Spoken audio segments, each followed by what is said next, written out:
Spoznať niektoré živočíchy je možné nielen v prírode. V Lesníckom a drevárskom múzeu vo Zvolene vytvorili tradíciu a začiatkom roka vždy otvoria výstavu, ktorá predstavuje jeden druh. Tento rok sme sa rozhodli o prezentáciu práve tohto veľmi zaujímavého druhu, a to je rys ostrovid. Rys ostrovid je najväčšia mačkovitá šelma Európy. Tento tajomný a takmer neviditeľný predátor patrí medzi klenoty našej fauny. Totižto uvidieť rysa v voľnej prírode, tak to hocikto nemôže. Jednoznačne, kto má to šťastie uvidieť voľne žijúceho rysa, tak ten človek musí byť vybavený obrovskou dávkou skúseností, trpezlivosti, času, znalosti a tak ďalej. To potvrdzuje aj zoológ Tomáš Ilko. Ten sa venuje monitoringu rysov v Národnom parku Muránska planina. Za tých 12 rokov, čo sa im venujem, mal som naozaj iba jedno jediné také pozorovanie dlhšie rysa. Inakšie mám potom len také, že tam možno bol. Veľakrát sa mi stávalo, že sme sa míňali. Prišiel som fotopasci, on sa pozeral mojím smerom a minútu predo mnou odišiel. Keď som odchádzal, v mojich stopách odišiel. Keď som sa znova vracal, zase križoval naše stopy, takže ma videl. Oni sú proste... A všetci sa ma poznajú, ako pýtajú, že či poznám tie rysy. Ja hovorím, a ja ich až tak nie, ale oni mňa áno. Že sú tam niekde, oni ma vidia, oni ma registrujú. Ale nemal som to šťastie. A ešte mám kamaráta horára, on do roka vidí rysa 3-krát. Takže ja za 12 rokov raz, čo za nimi chodím, a on len tak proste. Takže je to o šťastí, ale aj o tom si to možno vychodiť a potom príde tá odmena.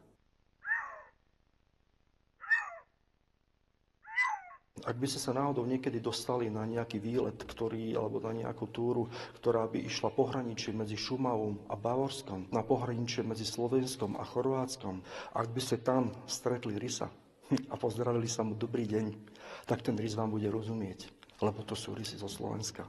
V roku 1973 sa začal v Európe projekt prinavrátenia rysov do krajín, v ktorých už v tom čase rysy nežili.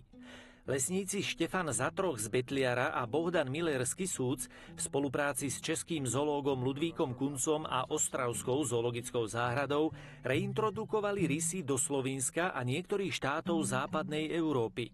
Boli to špecialisti na odchyt živých rysov. Na ich prácu nadväzujú výskumníci aj v súčasnosti.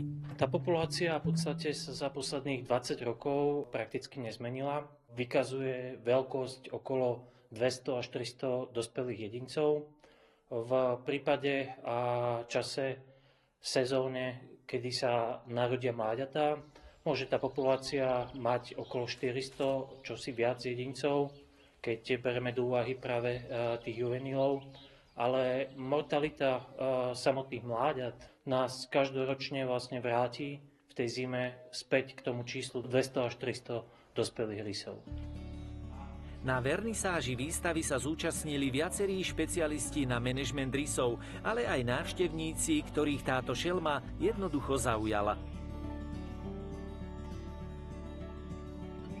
Pri každej výstave som poskytol múzeu kópie zo mojej zbierky známok.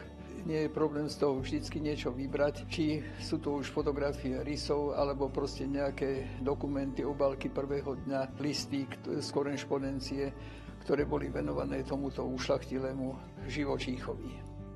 A teraz niekoľko zaujímavostí. Rysy sa pária v januári až marci. Rysica je gravidná približne 72 dní. V skalnej štrbíne vrhne 2 až 4 mláďatá, ktoré sú slepé a vidia až po 17 dňoch. Po dosiahnutí pohlavnej dospelosti mláďat, teda asi po 2 rokoch, sa rysia rodina rozpadne. Rys sa dožíva priemerne 15 rokov, v zajatí výnimočne až 25.